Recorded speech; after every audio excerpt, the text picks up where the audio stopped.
While all eyes are on the Manhattan District Attorney, we can't forget that Trump's legal team is also trying to fend off his criminal case in Georgia. In fact, today, with a 50-page legal filing attempting to block the use of a report from a special grand jury in Fulton County, this grand jury that investigated Trump's alleged efforts to influence the outcome of the 2020 election, this filing seeks to oust the Fulton County DA on the case, Fani Willis, while also raising questions about a series of media interviews that were given by the jury forewoman, despite the judge overseeing the case, giving her the all clear.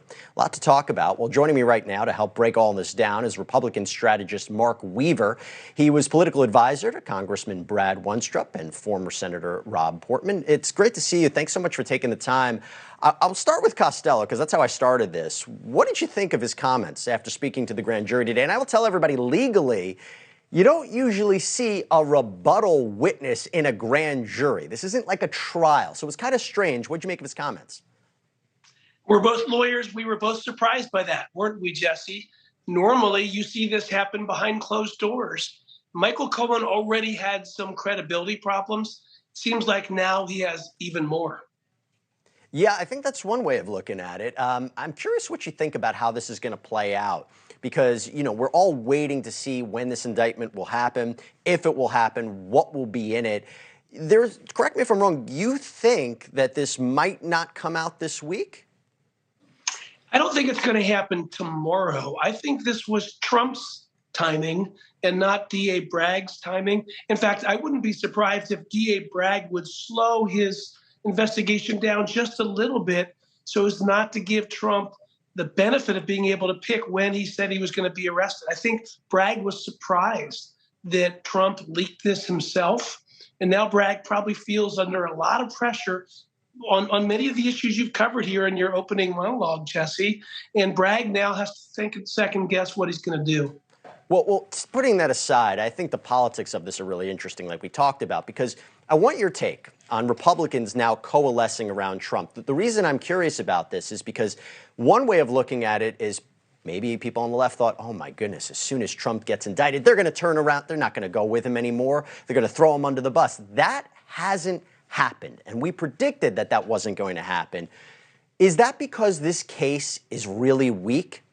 Or if Georgia charges come down, if there are charges related to the special counsel probe, are they going to abandon ship? Or is it just about this case? What's your take on it?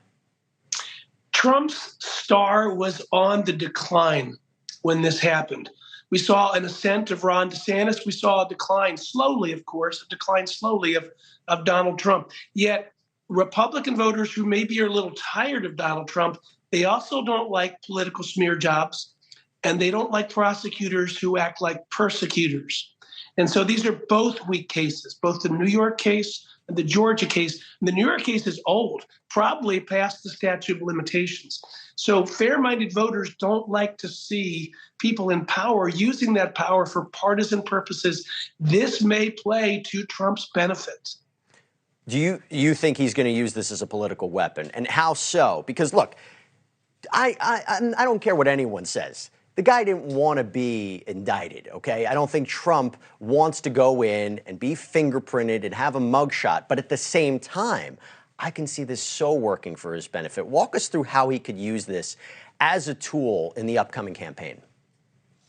Well, we advise a lot of clients on crisis. And what we tell them is if there's bad news coming, break it yourself, so you can build a narrative around it. That's exactly what Donald Trump did over the weekend.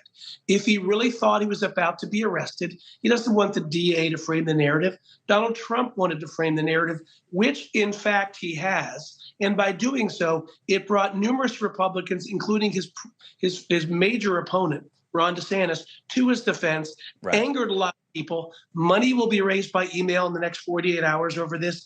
If and when he does get arrested, much of the sting will have been removed from this wound, largely because he released it first. I just have to tell you, he used this against DeSantis. Maybe he didn't really like DeSantis' response because he tweeted or wrote on Truth Social, Ron DeSanctimonious will probably find out about false accusations and fake stories sometimes in the future as he gets older, wiser, and better known. Mark Weaver, thank you for taking the time. Appreciate it. Thank you for watching. Go to newsnationnow.com to find NewsNation on your cable provider.